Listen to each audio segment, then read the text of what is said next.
Minute আপনি শুধু কথা শুনে যাবেন, কথা বলবেন না, এটা কি হয় বলেন? সরকার বলতে হবে তো কথা, আপনি তো সরকার।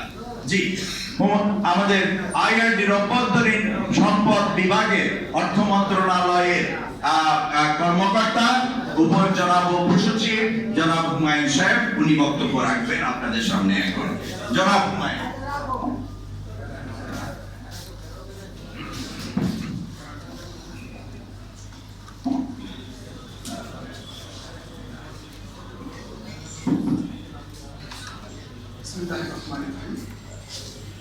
বাংলাদেশ প্রতিবাদী কল্যাণ সমিতি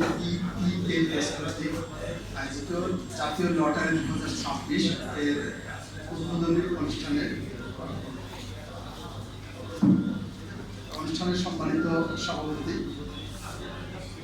আপনারা জানেন ইতিমধ্যে আমাদের উদ্বোধনী কার্যক্রম শেষ হয়ে গেছে। সেখানে আমাদের মাঝে উপস্থিত ছিলেন ঢাকা সান সিটির সম্মানিত প্রশাসক মহোদয় আব্দুল সালাম। আমাদের মাঝে উপস্থিত আছেন এই প্রতিষ্ঠানের প্রতিষ্ঠাতা জনাব আব্দুল সত্তার দুলাল।